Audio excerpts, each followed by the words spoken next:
नमस्कार.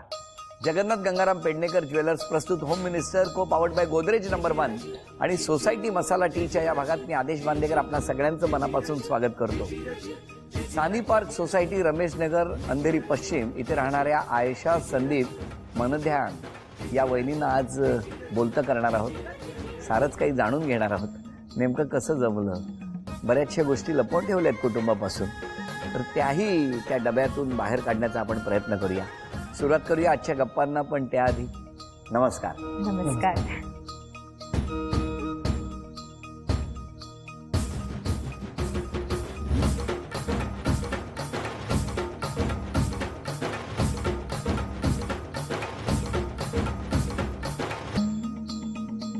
उखाणा घ्या. Home minister programme मध्ये आली मी साडी नेसून. बरं, संदीपरावांचं नाव घेते आदेश सरांच्या मान राखून. धन्यवाद. मला वाटलं माझी मानच देत आहेत की नाही नाही. द्या सगळ्यांची ओळख करून. हा माझ्या काकू शुभदा, ही माझी आई, नमस्कार आई. ही माझी आत्या सर्वात छोटी, नमस्कार. ही सर्वात पहिली दुसरी नंबर आत्या, ओके. त्या माझ्या सासूबाई, तो नमस्कार. माझा मुलगा, बरोबर. आणि हॅलो. हे आमचे हो नमस्कार. नमस्कार. धनी. हे आमचे धनी. मला म्हणजे शेतावर गेल्यासारखंच वाटलं. माहेर कुठलं तुमचं? कांदिवली. कांदिवली. आणि माहेरचं नाव संपूर्ण? केतकी दिलीप यंदे. यंदे. मग घरी कोण कोण होतं? घरी आई बाबा, मी आणि माझी आजी. तुमचं बालपण कुठलं? मैं बॉम्बे में ही बॉर्न एंड ब्रॉटअप हूँ. कैसा गया बचपन? बचपन बहुत ही प्यारा. 2 बहनों का लाडला था, माँ बाप का इकलौता बेटा था, घरेलू हूँ, संस्कारी हूँ. क्या बात आहे. हं? सगळ्यात महत्त्वाची गोष्ट म्हणजे काहे दिया परदेस ची आठवण करून देणारा एपिसोड आहे हा. हं? तुमची ओळख कुठे झाली? शोरूम मध्ये. हो. आणि कसलं गाडीचं शोरूम? गाडीचं शोरूम होतं. मग कशी काय? तिकडे मी आमची जे कंपनी होती ना त्याचे 3 शोरूम्स होते. तर मी प्रभादेवीला होती, हा अंधेरीच्या शोरूम मध्ये होता. बर. तर एक दिवस हा काही कामानिमित्त आलेला होता आणि तिकडे मी रिसेप्शनवर होती. तर त्यांनी मला बघितलं आणि त्या दिवसापासून रोज त्याच्या फेऱ्या चालू झाल्या. काय झालं? क्या हो गया? दिल में बजी घंटियाँ. और जैसे ही देखा घंटी बज गई. जी. और अभी उसको मराठी में कहते हैं घंटा नाद होता है घर में. वो होता है क्या? हाँ? नहीं वैसा तो नहीं होता है. बरं, मग पुढे मग थोडं म्हणजे रोज मुद्दाहून यायचा, मला विचारायचा की तुला मी सोडू का, मी याच रोडनी मुद्दाहून चाललोय. मुद्दाहून तो रोड बदलायचा, त्याचा तो रोड नसायचा, पण तरी मुद्दाहून मी येतो तिकडे तुला सोडायला, असं असायचं. पण तुम्हाला कधी अंदाज नाही आला त्याच्यासाठी देतोय? नाही, तुम्हाला आधी सोडायला? नाही वाटलं, कारण का मी माझ्या कामात असायची, मी जास्त बघायची नाही. हां हां हां. तर म्हणून पण आता हळूहळू हा रोज विचारायला लागला. तर मला पण वाईट वाटायला लागलं की हा रोज विचारतो, मी रोज त्याला नाही सांगते. तरी मी खूप घाबरूट, एकुलती एक मुलगी, आईबाबांच्या धाकात राहिलेली, 7च्या आत घरात, असं असायचं आमच्याकडे माहोल. तर मी एका माझी मैत्रिणीला म्हणलं, चल तू, एक मुलगा मला रोज रोज विचारतोय, चल तू माझ्याबरोबर. हां. तर तिला पहिल्यांदा घेऊन आले. मग पहिलं तिला घरी सोडलं आणि मग मला घरी सोडलं. त्यांनी? ती पहिली आमची भेट होती. उसको डर था मेरे साथ फर्स्ट टाइम आने को. मेरे को पूछा मेरी एक फ्रेंड भी है साथ में, लेके चलूं. आई सेड एब्सोल्युटली ओके, कोई प्रॉब्लम काय नाही. हां. पण ती कुठे राहत होती? ती गोरेगावला राहत आणि होती. तुम्ही कुठे राहत मी होता? कांदिवलीला. हा, म्हणजे बरं झालं म्हणजे ना, तेवढा प्रवास मिळाला. हां. आणि मग पुढे आगे क्या हुआ? बस वहाँ से तो हम लोग फ्रेंडशिप शुरू हुई, बेसिकली लाइकिंग शुरू हुई. मिलते थे, फिर कभी डिनर पे जाते थे, कभी फ्रेंड्स के साथ कंपनी पार्टीज में मिलते थे. लड़की अच्छी थी, प्यारी थी, माँ बाप की इकलौती थी, ये भी दुलारी थी. मैंने बोला चलो सोचते हैं. इंटरकास्ट था, इतना श्योर नहीं था, बट सोचा पहले एक दूसरे को जान लें, कितना एक दूसरे के साथ मैच करते हैं. बात आगे बढ़ी. आई प्रपोज्ड हर. काय हो, कुठे प्रपोज केलं तुम्हाला? नंतर आम्हाला एका दुसऱ्या शोरूम मधून आम्हाला ऑफर आली. पहिली याला ऑफर आली आणि मग मला आली. असं कसं एकाच शोरूम मध्ये दोघांना ठरवून केलं असेल? नाही नाही, डेस्टिनी. खरंच सांगते, ते डेस्टिनी होतं. म्हणजे मी जिथे काम करत होते पहिलं याला आला, हा निघून गेला. पण तिकडे आणखीन एक आमच्या एका कंपनीतून आणखीन एक माणूस केलेला होता. तो म्हणाला ही कामात खूप चांगली, हिला घ्या इकडे, आणि ते डबल पगार देत होते. तर मग मी पण गेली तिकडे. बरं बरं. आणि मग तिकडे म्हणजे आम्हाला होतं लायकिंग, पण एक दुसऱ्यांनी सांगितलंच नव्हतं तिकडे की मला तू आवडतो, किंवा त्यांनी मला सांगितलं की मला तू आवडते, असं कधीच झालं नाही. मग एक दिवस मी कामावर यायच्या आधी यांनी माझ्या ड्रॉवरमध्ये एक रिंग ठेवलेली, एक टेडी बेअरचं असं कवर होतं, त्याच्यात ते रिंग होती. म्हणजे आल्या आल्या उसको वही रिंग और टेडी बेयर के साथ मैंने एक नोट लिखा था कि विल यू मैरी मी. लेकिन उस वक्त ये डर नहीं था कहीं ना बोला या आपको वैसे हिंट मिले थे? नहीं, तब तक हिंट आ गया था कि शी लाइक्स मी. हो का मला पण तो आवडायला लागलेला. का म्हणजे घरपर्यंत सोडायचा म्हणून? नाही, प्रत्येक छोट्या छोट्या गोष्टींचं, म्हणजे मी एकुलती असून सुद्धा आई बाबांनी मला एवढं इंडिपेंडंट बनवलेलं, म्हणजे एकदम पॅम्पर्ड चाइल्ड कधीच नव्हती मी लहानपणापासून. पण यांनी तेवढंच ते पॅम्परिंग मला खूप दिलं, जे मी कधीच अनुभवलं नव्हतं. म्हणजे एकदा असं ट्रेनमध्ये चढताना माझं घड्याळ पडलं, तर दुसऱ्या दिवशी ड्रॉवरमध्ये एक नवीन घड्याळ होतं माझ्या. रोज ड्रॉवर उघडला की काहीतरी मिळायचं. आणि वन फाईन डे असं होतं की ती रिंग दिसली. पण आता लग्न होऊन किती वर्ष झाली? 7 वर्ष. आता सुद्धा ड्रॉवर उघडला का काहीतरी आता असतं? काय नाही. ते आधी कसं असतं, पटवायचं असतं ना. क्यों इतना चेंज क्यों हुआ अभी? नहीं, ऐसा नहीं कि कुछ नहीं होता है. अभी ड्रॉर में नहीं होता है, अभी सीधा हाथ से आता है. क्या अभी बात कुछ छुपा के देने की जरूरत नहीं पड़ती. मग तुम्ही काय लगेच होकार दिला त्यांना? नाही, आता कसं ऑफिसमध्ये सगळे बसलेलं होतं, तर तेव्हा काही बोलूच शकलो नाही आम्ही. मग संपल्यावरती त्यांनी मला मेसेज केला की मी बाहेर वेट करतोय. मग मी ती रिंग आणि ते घेऊन गेली. मग तो नील डाऊन झाला आणि त्यांनी मला रिंग घातली. कुठे शोरूमच्या बाहेर? हो, थोडं पुढे, म्हणजे कोणाच्या नजरेत येऊ नये. मग तुमच्या घरी काय प्रतिक्रिया? कळलं कसं घरी? कळलं कसं, म्हणजे पहिली तर मावशी माझी शोरूममध्ये काम करतात. माझी मावशी आणि मावसे दोघं खूप वेळ आहेत गाड्यांसाठी. तर ते एकदा शोरूमला आलेले होते आणि नेमका हाच होता त्या शनिवारी वर्किंग. मी आणि हा होतो वर्किंग. तर यांनी जाऊन पाया वगैरे पडले. तिकडे मावशीला कुठेतरी हिंट मिळाली की काहीतरी गडबड आहे. तिने येऊन आईला बोलली. गाडीला डिस्काउंट मिळणार का? नाही, ते नुसतंच बघायला आलेले हो का? होते. नुसतेच बघायला आले. मग तिथून ती मग थोडं आईला, मग मी आईपासून कधीच काही लपवत नाही. आईला सांगितलेलं होतं की एक मुलगा मला आवडतो, पण असं आहे, तो सिंधी आहे. बर. तर आई म्हणे ठीक आहे, पण बाकी काय काय काय करतो, काय आहे, म्हणजे एक आईचं मन कसं असतं ते सगळं विचारलं. तुमच्या घरी काय म्हणजे प्रतिक्रिया काय होती? क्या रिएक्शन था आपके घर पे? जैसे 2-5 मिनट तो मेरे को खुद को डर लग रहा था कि मैं क्या बताऊं, बिकॉज मेरे को पता रहा कि इंटर कास्ट है. जैसे होता है हर एक को अपने कास्ट में चाहिए होता है. मैंने मेरी मम्मी को बताया कि ऐसा ऐसा है, क्योंकि उस तक मम्मी ऑलरेडी मेरे लिए लड़कियां ढूंढ रही थी. हो. तो आई वॉज वेरी स्केर्ड कि कहीं मम्मी को कोई पसंद ना आ जाए, तो इससे पहले कोई और पसंद आ जाए मैं जल्द से जल्द बोल दूं. आणि त्यांनी बघितलं पण मुली, हो. पण प्रत्येकाला नाकारलं. अच्छा. तर आईला शेवटी असं झालं की बरं सगळ्यांना नाकारतं, आण बाबा तुझी जी कोण आहे ती. तो मैं मेरी बड़ी बहन को बताया था. तो शी सेड कि मम्मी को आप हम चल के दोनों बताते हैं. मेरी एक मम्मी है जिनके साथ मैं बहुत क्लोज हूँ, तो हम तीनों ने चल के उनको बताया. तो हम लोग एक मॉल में मिले थे फर्स्ट टाइम. मम्मी को भी पहले नज़र में पसंद आ गई थी. ज़्यादा प्रॉब्लम नहीं हुआ कन्विंस करने में. मम्मी का वो आप प्यार का दुलारा वगैरह थे ना, हाँ. इसलिए वो नाम. तो बच्चा खुश, मेरा बेटा खुश, तो मैं खुश. अरे क्या बात आहे. चला, व्हेरी गुड. आता सगळं छान सुरू झालेलं आहे, आनंदाचं आहे. आता या ठिकाणी ना आपण एका पहिल्या खेळाला सुरुवात करणार आहोत. हा खेळ तुम्ही दोघांनी मिळून खेळायचा आहे. या ठिकाणी हा जो प्लास्टिकचा चेंडू आहे हा त्या रेषेच्या अलीकडे ठेवून ढकलायचा आणि तो ना समोर कागदाचे कप आहेत त्याच्यामध्ये जाऊन थांबला पाहिजे. 3 चेंडू जर थांबले तर पहिलं बक्षीस, 5 चेंडू दुसरं बक्षीस, 7 चेंडू तिसरं बक्षीस आणि 10 चेंडू चौथं बक्षीस. दोघांना मिळून 20 चेंडू दिलेले आहेत. हा, दोघंही मला बघायचंय की कसा खेळ खेळणार. आधी 10 तुम्ही टाका, मग पुढचं 10चं चॅलेंज त्यांना देऊया.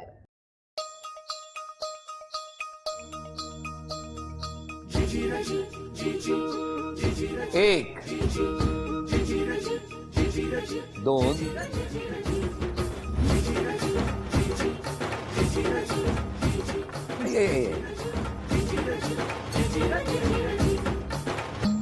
3, पहिलं बक्षीस.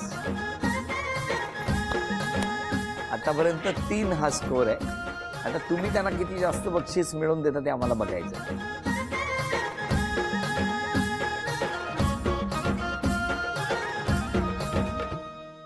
4, ओ,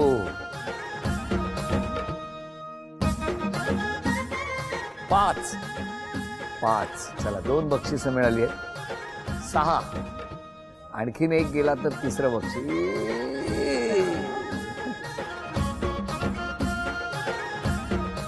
6, आतापर्यंत 2 बक्षिसं मिळालेली आहेत आणि आता हे तिसरं बक्षीस. अभिनंदन. 7, 7 ही गुणसंख्या आणि त्यामुळे ते पहिलं चांदीचं नाणं तुम्हाला मिळालं. अभिनंदन Thank you. झी मराठीकडून. हा चांदीचा कुंकवाचा करंडा तुम्हाला अरे मिळाला. अभिनंदन. बापरे, थँक्यू आणि ही चांदीची तुळस सुद्धा तुम्हाला मिळाली. थँक्यू. अभिनंदन. नमस्कार, तुम्हाला सगळ्यांना नमस्कार. मला तुमच्याशी बोलायचंय. म्हणजे आधी हे सगळं तुम्हाला माहिती होतं का हो? नाही तुमचं माहिती नाही. त्यांच्याशी काय रिलेशन? मी तिची काकी. पण जेव्हा समजलं तेव्हा तुमच्या काय होत्या प्रतिक्रिया? खूप छान, म्हणजे तिची चॉईस चांगलीच आहे पहिल्यापासून. तर माहिती बाबा ही मुलगी प्रेमात पडेल असं कधी वाटलं होतं तुम्हाला? तसं वाटलं नव्हतं, पण म्हणजे ती मल्टी टास्किंग आहे, त्यामुळे असं होतं अंदाज की तिच्या चॉईसने ती करेल आणि जे करेल ते छानच असेल. तुम्हाला अंदाज आला होता? नंतर तिने सांगितल्यानंतर आला. आता कसं वाटतंय तुम्हाला? आता छान वाटतं. हा? म्हणजे लक्ष्मीनारायणाचा जोडा किंवा मेड फॉर इच अदर तसं वाटतं. असे आहेत? आता समाधानी आहात हो एकदम. तुम्ही यांच्या आत्या आत्या, काय वाटतंय आता? खूप छान जोड आहे, मस्त आहे. जेव्हा फर्स्ट टाइम कळलं तरी म्हणजे आमच्या घरात असं कोण ऑर्थोडॉक्स नाहीच आहे की असं का काय वगैरे असा काही प्रश्न काय कधीच पडला नाही. कोणाचं ऑब्जेक्शन नाही, काही नाही. फक्त मुलगा चांगला आहे, फॅमिली चांगली आहे. आत्या, आत्या या दोघांबद्दल तुम्ही सांगायचं. संदीप बद्दल एवढं मला फार माहित नाही. हा. ही तशी जवळ राहणारी होती. मी जरा सांताक्रूजला, त्यामुळे फारसा एवढा संबंध यायचा नाही. पण केतकी म्हणजे आमच्या घरात म्हणजे सगळ्यात पुढे. काही कुठे करायचं असेल तर ती नेहमी इनिशिएटिव्ह घेऊन सगळं करणार. आणि छान काय अरेंज करायचं असेल, काय मागवायचं असेल, हे म्हणजे ती पटापट, म्हणजे त्या पहिल्यापासून तिच्या तो स्मार्टनेस पहिल्यापासून होता. त्यामुळे असं काय झालं तर आम्हाला फार काय हे जाणवलं नाही की इट्स ओके. आणि आमच्या घरात आधी पण इंटरकास्ट मॅरेजेस बरीच झालेली आहे, त्यामुळे असं आमच्या घरात फार शॉक नव्हता तुम्हाला हां. कोण? एवढं वाटलं नाही काही. आणि परत मुलगा चांगला आहे आणि वेल टू डू आहे, फॅमिली चांगली आहे म्हटल्यानंतर तसं आम्हाला काही फार म्हणजे ऑब्जेक्शन नव्हतं कोणाचं घरात. मम्मी जी, अभी आप अपने बहू के बारे में बोलो. उसे पसंद थी लड़की, तो मैंने सोचा पहले बोला मम्मी लड़की मराठी है. हाँ. मैंने बोला, मैं पहले सोच में पड़ गई. मैंने बोला मेरा एक ही बेटा है, मैं सोचूं मुझे तो अपनी सिंधी चाहिए थी, पर इसकी इच्छा थी तो मैंने बोला चलो ठीक है. ये मेरा बेटा बहुत अच्छा है, रेस्पेक्ट करता है, सबकी इज्जत करता है, सबका ख्याल रखता है वो, सबका ख्याल. और मेरी बहू भी बहुत अच्छी है. पण आता ना तुम्हाला एक खेळ खेळायचा आहे 5ही जणींना यांच्यासाठी. मग यांचं तुमचं जे नातं आहे, रिलेशन आहे, वेगळं आहे. आता ना एक गाणं सुरू होणार, मग ती जी उशी आहे हां, ती एकीकडनं दुसऱ्याकडे, ज्याला पासिंग द पार्सल असं म्हणतात, तसा तो खेळ आहे. या माऊलीला किती बक्षीस मिळवून देत आहे आज, आणि त्यासाठी हे गाणं.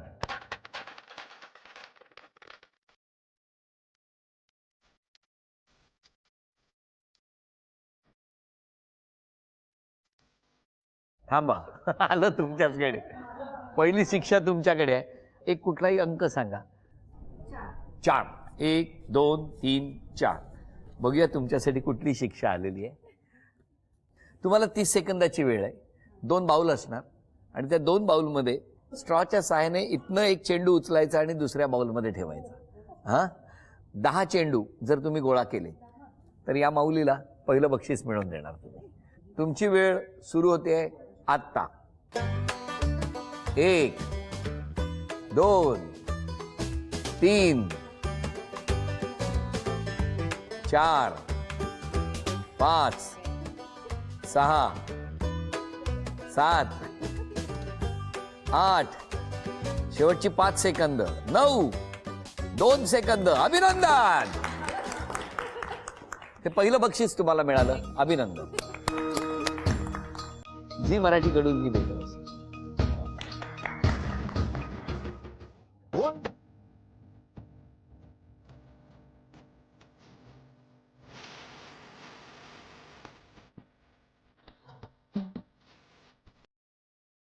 मामा चला 10, 6, 1, 2, 3, 4, 5, 6. बघूया आता यामध्ये कुठली शिक्षा आहे. काळं राळं, काळं राळं, निळं राळं, हे वाक्य न चुकता 7 वेळा म्हणायचं.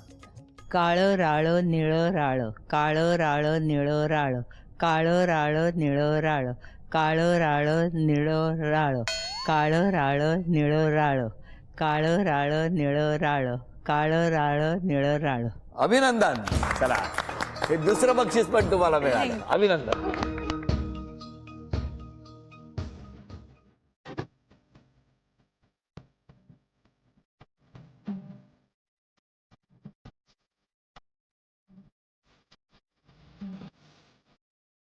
चला, तुम्ही सांगा आता. 5. 1 2 3 4 5. शाळा कुठली? Saint Anne's Girls High School Girgaon. मग तुम्हाला मराठी होतं की नाही शाळेत? हो होतं ना. बाराखडी म्हणा. ते आईला यायला पाहिजे होतं. नाही हो नो. म्हणा ना. अ आ इ ई उ उ ए ऐ ओ औ अम हा. अभिनंदन. हे बक्षीस तुम्हाला मिळालं. अभिनंदन. अभिनंदन. मगाशी बाराखडी हा विषय आला, हो की नाही? मला जरा सांगा ना, कुठली कुठली कशी कशी आहेत, म्हणजे जी तुम्हाला माहिती आहेत. म्हणजे अ टू ज्ञ म्हणजे अ आ इ ई अम आहा पर्यंत स्वर आहेत आणि क टू ज्ञ पर्यंत व्यंजन आहेत. बरोबर. आणि बाराखडी म्हणजे क का के की कु कु सगळे की काही कोकम कम का. किती मस्त. हा, तुम्ही शिकवायचा का? हो हो, आतापर्यंत शिकवत होती. या वर्षी जरा कुठला विषय शिकवायचे? सगळे पूर्ण 1ली ते 10वी पर्यंत. बरं झालं की आणि नाही? माझं गणित फार पण बघितलं, उत्तम आहे. तुम्हाला ही शिक्षा आली नाही. आली पाहिजे होती. आलं पाहिजे. पटापट केलंस. बरं, आता ना काही तक्रारी आहेत तुमच्याबद्दल. जरा त्या तक्रारींकडे जातो थेट. तुम्ही स्कूटर खूप फास्ट चालवता. आरोप मान्य आहे? मान्य आहे, पण कधी अजून म्हणजे ठोकलं नाहीये नाही नाही, कोणाला. तो ते होई नाही, पण हळू चालवा एवढी विनंती आहे. हा? ठीक आहे. दुसरा विषय असा आहे, हा फार गोड आरोप आहे, निघाले, इथे पोहोचले, असं काही ना काही नेहमी खोटी कारणं सांगत असते. जेव्हापासून लग्न झालं वेळेवर कधीच पोचू शकत नाही मी कुठल्याही फंक्शनला. सुट्टीच्या दिवशी उशिरा उठता, मुलाच्या मागे सतत लागलेली असते. हा, तुम्ही खूप जिद्दी आहात, चांगला गुण आहे. म्हणजे असं एखादी गोष्ट मी ठरवली की ती केल्याशिवाय मी शांत बसत नाही. आणि स्वतःची दादागिरी करता प्रत्येक गोष्टी. नाही एवढी असं काय नाही ना? नाही एवढी नाही. बरं, मला विचारायचं, आप वो पूछना है की एक चेंज करायचा असेल किंवा एक बदल करायचा असेल स्वतःमध्ये. पहले वो बहुत सुनती थी, हाँ. अब नहीं सुनती है. तो सुनना शुरू करे. कधी होईल ही इच्छा पूर्ण? लवकरच, लवकरच. जेव्हा तो माझं ऐकायला चालू करेल. अरे बापरे, यांचं म्हणजे हा अंताक्षरीत सुरू करतात हे. पण त्यांनी स्वभावात कुठला बदल केलेला तुम्हाला आवडेल? खूप लवकर मिसळून जातो. मग ते कोणी असू दे, कोणी असू दे, ते फक्त मला नाही एवढं आवडत की लगेच कोणी, म्हणजे आता तुमची ओळख झाली आहे, लगेच तो दुसऱ्या दिवसापासून तुमच्या घरी येणं चालू करेल, हे करेल ते करेल, खूप जवळ करतो तो सगळ्यांना. हे केलं म्हणूनच तर आज तर मी स्पेशल होती, पण सगळीजण तेवढी स्पेशल असली पाहिजे. त्यांना ना तुमच्या ड्रॉवरची भीती वाटते, कळलं का? एक्झॅक्टली. बरं, तुम्हाला विचारतो की लग्नानंतर 7 वर्ष झाली, कशी साथ दिली तुम्हाला? कभी अकेला नहीं छोड़ा कोई भी चीज़ में. अच्छे दिन हो, जॉब हो ना हो, जो भी दिक्कतें आई, हमेशा साथ दिया, हमेशा साथ खड़ी रही. She is a very strong woman. त्यांच्या स्वभावाबद्दल सांगा ना. खूपच चांगलं आहे, खूप म्हणजे खूपच चांगलं आहे. म्हणजे मी खूप प्रयत्न करते याच्यासारखं बनायचं, मला नाही जमत ते. म्हणजे मोठ्यांचा आदर म्हणा, भरपूर आहे त्याला. आणि यांच्या स्वभावाबद्दल सांगा. ये एक बहुत अच्छी माँ है, बहुत अच्छी बहू है, बहुत अच्छी भाभी है और सबसे अच्छी बीवी है. क्या बात आहे. हा? अरे कविता करायला पाहिजे होते, असं नाही वाटत तुम्हाला? आता सांगितलं ना, खूप चांगला आहे तो. खूप चांगला आहे म्हणून तर हे सगळ्यांच्या चेहऱ्यावरचे जे असे चांगले एक्सप्रेशन्स आहेत ना, ते आपल्याला बघायला मिळत आहेत. आणि या सगळ्या समाधानाचं श्रेय तुम्हालाच जात आहे, दोघांना. कारण तुम्ही दोघांच्या नात्याबरोबर सगळं नातं असं घट्ट जपून ठेवलेलं आहे. तुमच्या दोघांनाही खूप शुभेच्छा. आणि या शुभेच्छांबरोबरच झी मराठीकडून ही भेटवस्तू मिस्टरांचं. आणि वहिनींना तथास्तू पुणे यांच्याकडून मिळते आहे पैठणी. अभिनंदन. आजचा भाग इथेच संपतो आहे. पुन्हा भेटूया अशीच एक पैठणी घेऊन होम मिनिस्टरच्याच पुढच्या भागात. नमस्कार.